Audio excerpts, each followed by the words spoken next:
Praise the lord వేదం family, బాగున్నారా? నేటి టంగ్ ట్విస్టర్ ఫెను. ఇది బైబిల్లోని బెయేరి కుమారుడైన హోషేయ వ్రాసిన 14 అధ్యాయాల 28వ పుస్తకం హోషేయ గ్రంథంలోనిది. చిన్న ప్రవక్తల్లో మొదటివాడైన హోషేయ అనగా రక్షణ. హోషేయ 60-70 సంవత్సరాలు ఎఫ్రాయిం అనగా ఇస్రాయేల్ రాజ్యంలో రెండవ యరొబాము కాలం నుండి 722 బీసీలో ఇస్రాయేల్ వారి అషూరు చెర వరకు చేసిన ప్రబోధాలు, రచనల సంకలనమే హోషేయ గ్రంథం. ఇతని సమకాలికులు ఆమోసు, యెషయా, మీకా. ఈ గ్రంథం దేవుని నిబంధన ప్రజలైన ఇస్రాయేల్ పట్ల ఆయనకున్న అపారమైన ప్రేమ, వారి నమ్మక ద్రోహానికి శిక్ష, ప్రభు తోట తిరిగితే వచ్చే క్షమాపణను స్పష్టంగా తెలిపే సందేశం.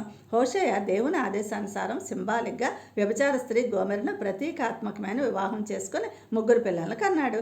గోమెరు ద్రోహం చేసి పరపురుషుల వద్దకు వెళ్ళిన విడిపించి వెనక్కి తెచ్చుకుంటాడు. దేవునికి దూరమైపోతున్న మన పట్ల దేవుని ప్రేమకు చిహ్నం అది.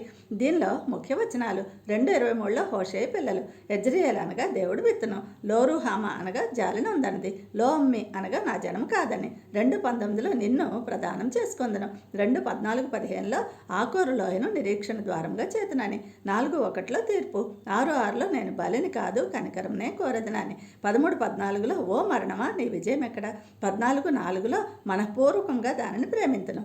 దీనిలో గ్రంథ విభజన 1-3 అధ్యాయాల్లో హోషేయ దాంపత్య జీవితం అనగా ఇశ్రాయేలుకు దేవునికి ఉన్న సంబంధం, 4-14 వరకు ఇశ్రాయేలుపై రాబోయే ఉగ్రత నిరీక్షణ.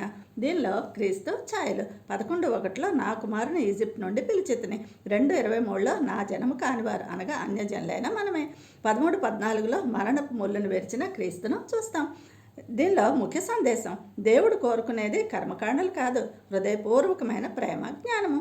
ఫ్రెండ్, ఘోర పాపినైనా క్షమించే ఆ యేసు చెంతకు వినమ్రంగా వస్తావా? నిత్య రాజ్యంలో నివసిస్తావు. నేటి ప్రశ్న, ఓ మరణమా నీ విజయం ఎక్కడ? క్రొత్త నిబంధన reference please. Thank you. God bless you all.